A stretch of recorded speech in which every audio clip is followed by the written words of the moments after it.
I'm looking for other wrenches I have, maybe shorter ones. I can't find any to tighten this because I can't get anything in here with that very short amount of throw in there. And there's no room really underneath of it. So a crow's foot socket wrench would be awesome. I don't have them. Instead of driving out and losing like an hour, I'm gonna see if I can make one real quick, just so I can get this done. All right, I just actually found this perfect chunk of a 1/4 inch plate. I don't remember what this is from, but I got it. So here's our 1-inch wrench. Now I'd like to just cut this here, but I do need this as is. So let's just mark this out, a rough opening. I might not keep the angle of the shank. I might just do straight up, but I'm just gonna leave it like that. All right, there's our roughen.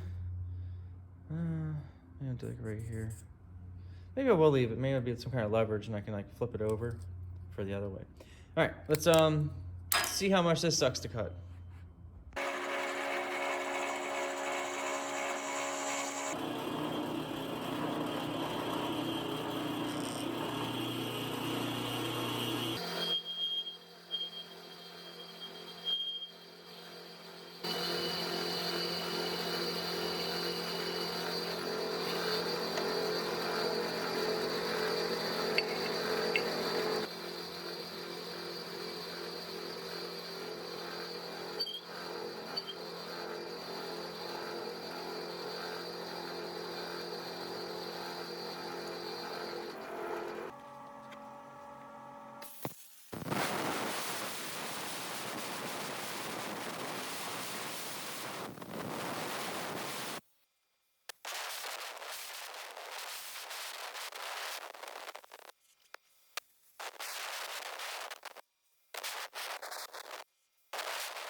All right, so that plasma cut came out pretty terrible. I had to blame myself, but I'm not really sure. Anyway, I grinded it.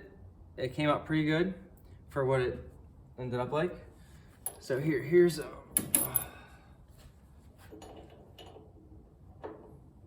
yeah, look at that. Wow, it's still super.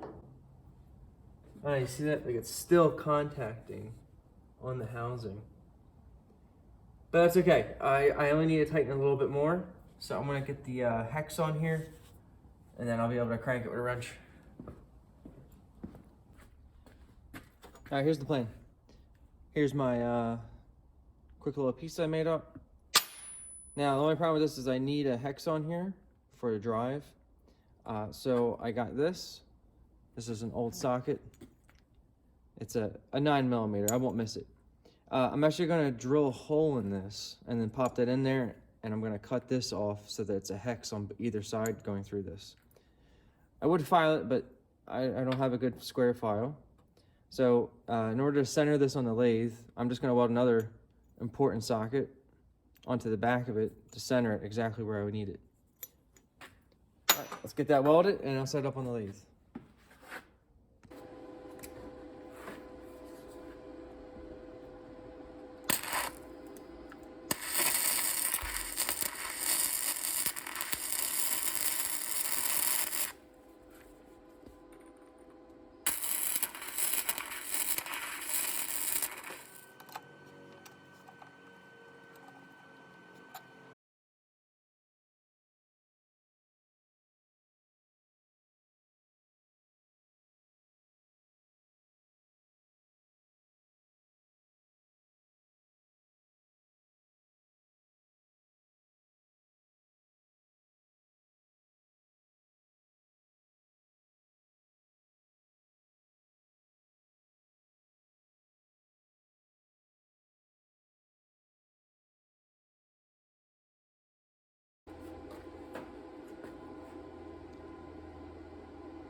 All right, here she is.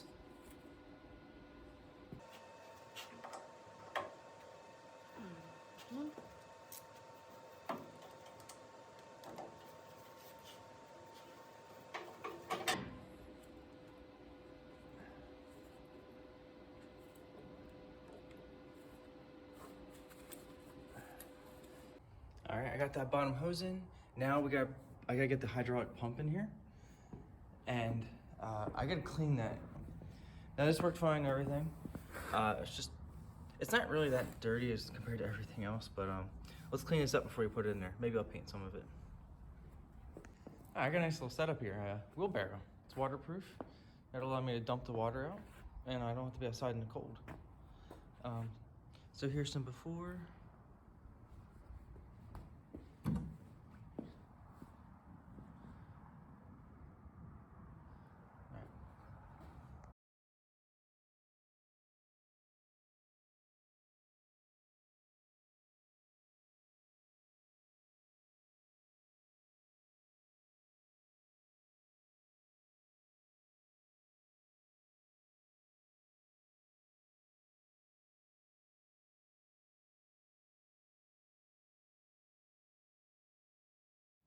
All right, I just went over the whole thing with a scraper and a wire wheel, and I just wiped it all down with brake clean, got all the important stuff taped off, and now this is all aluminum, so I'm not really too worried about painting it, but like these I wanted to paint just because they had a little bit of rough spots. But you see, came out pretty nice with the wire wheel.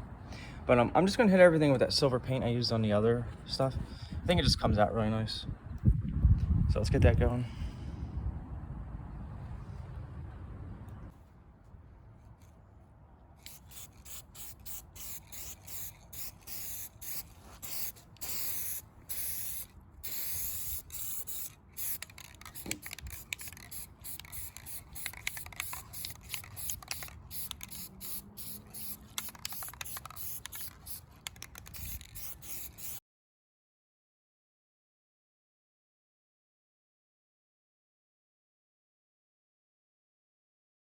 Well, there we go. I love how this paint comes out. It looks awesome. I just wish I took these off to paint them black and this mounting bracket. But I think I can live with that.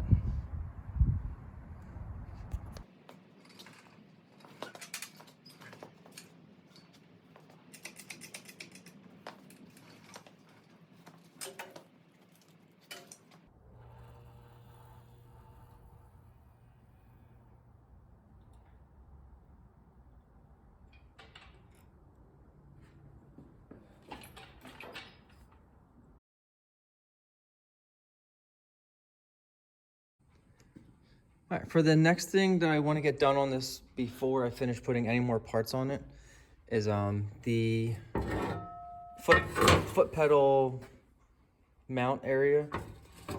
Now, I don't have anything that's strong enough to press this into the correct angles it needs to be in. So I can't do it in one piece, but it's probably going to be easier just to cut it and weld it anyway. So anyway, I'm going to start squaring these up. I'm going to cut out each section and then tack it into its proper angle, fit it in there, and then see if it fits. Now, I don't really have a good reference, except for back here. This is the only reference that's actually true. And this side is still close enough. I'm just talking reference points for like square right from here to there and there to there, and the size of this hole. This is just a like a relief. Nothing goes through here, but up here matters. This is where that section I couldn't even unbolt it, or I had to be cut out. And then this is what I had to replace just so I could see if the machine operated before I decided to, go deeper into it. So this is reference off the piece that I believe is thrown away now. But this lines up with everything. This hole is actually pretty close. This was all cut out by me. And you can see I had to plasma holes on here for perforation because that's how much I need it. That's why cutting this and welding the proper angle is the best thing for me anyway. So let's get these marked up and start cutting some pieces.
just got done cutting these and I cleaned them off as best I could. What is gonna happen next is I'm going to find the most square position they can be in to the like a similar piece, tack them together, and just like this one, I have a factory edge on this piece, and this one's a factory edge here. So when I tack these together, I can reference one for each to make both these square, and then same with these. After I get these tacked, I'm going to throw them back in the drill press, hole saw these out, and then I'll drill these out and tap them.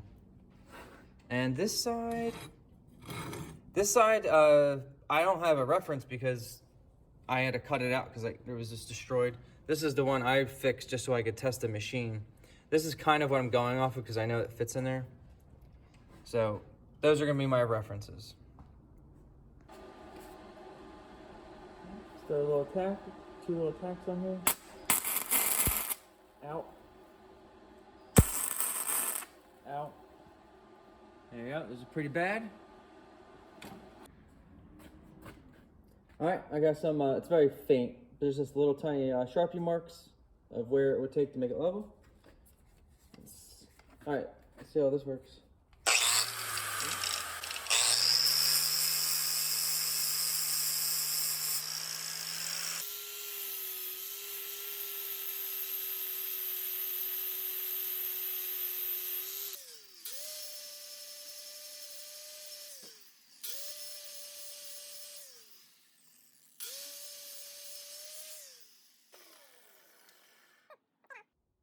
Looks like here, the whole thing actually.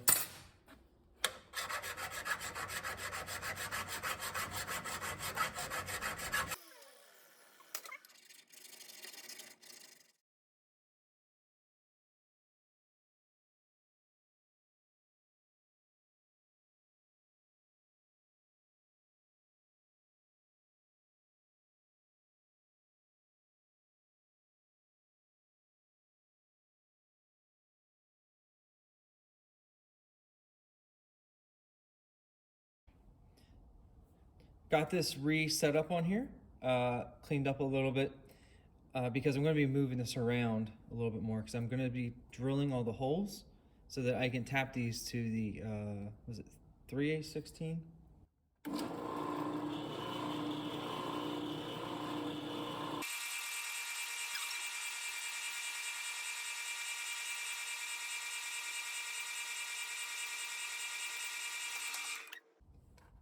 Alright, not too sure about doing it with this machine.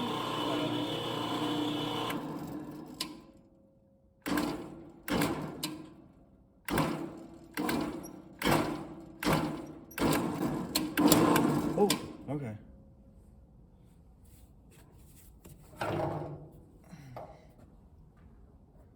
Oh, thank the heavens. I just found this in the wrong spot. This is a much better tap. So I can finish these now. I thought I was going to run out to the store again. Alright, so this is probably going to feel 100 times better.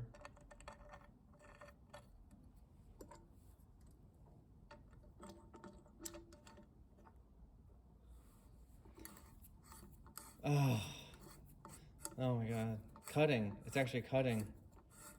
Oh my god.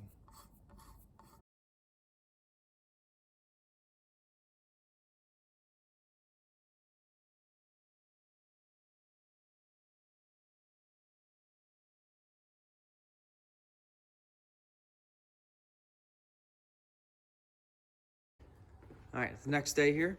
I got almost everything done with these pieces. These ones are just the this section from here to here.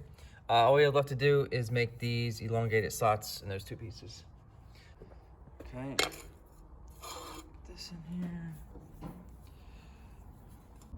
Alright, got my lines scratched into here.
Got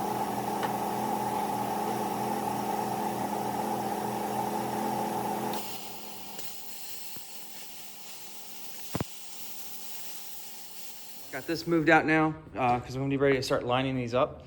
Here they are ready. If you don't want to know what I was making, I'm sure this makes sense now. These have to piece together to be that shape and make that a complete thing. Here's my directions from before. This is inside the cab. So I'm gonna go mark all these positions and then I'll bring you in. But anyway, so I used this big extruded aluminum block to straight edge all of these. I got it up on the 2 inches of spacers, and then I use another piece of 80/20 to go across the front here. And this should put me in the same exact position, so I'm tight against there. This is good enough for me. I'm going to tack this now. See, I got a little gap right there. I'll just tap that over, but I'm gonna tack this together now and put it in there and see how it lines up.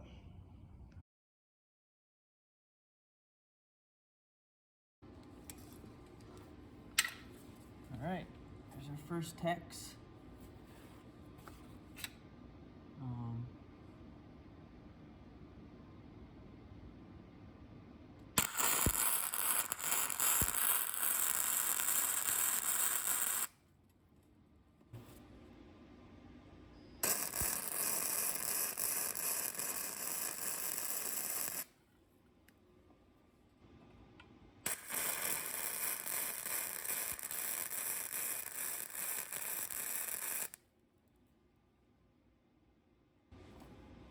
All right.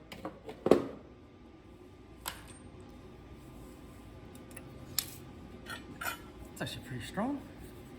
So it looks a little rough, but I'm gonna do a full weld across the front and on the underside, and I'm gonna round them all smooth. And then this is also gonna be welded all the way across here, all the way across and down. Okay. That's right, I didn't really even know it until after like doing the, but it goes underneath of these 2 bolts and then jumps up here over those 3.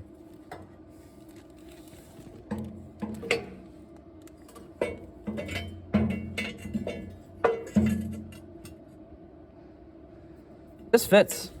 That looks good. All right, that's the best I could do with what I have. I got a C-clamp, I got the spacers under here. This is it's pretty rigid. And then I got whatever this material is, C-clamped on this side. It should eliminate most of the twist. I'm really more worried about it coming up too far or if it wants to stretch or shrink. Hopefully this should at least eliminate that.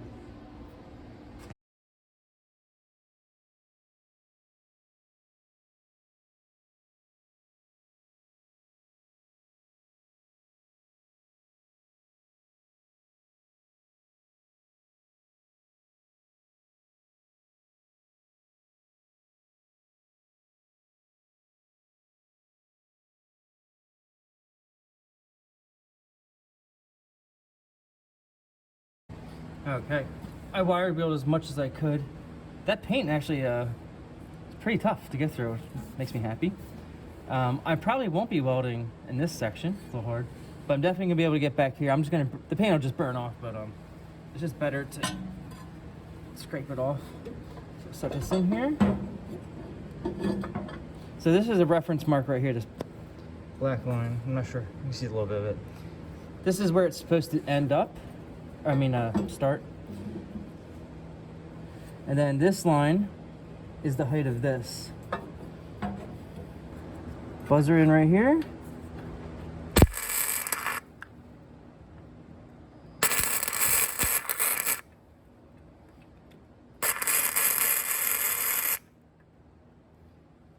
Okay. Now,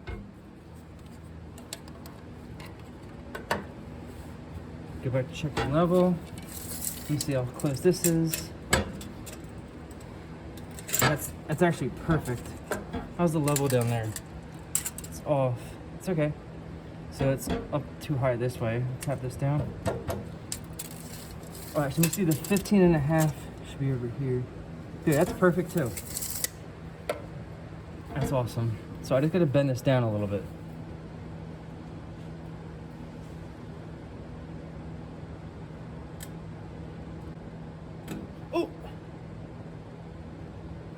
I think I actually want it facing more down on this side, just so that when anything gets in, well, there's just giant holes too.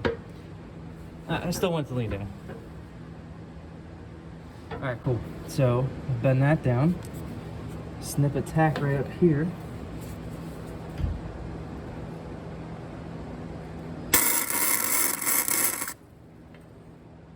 Oh, I got it. That's incredible.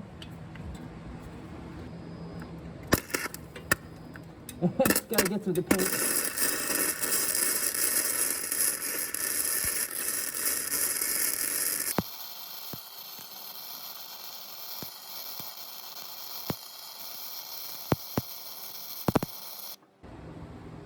All right, let's buzz these in.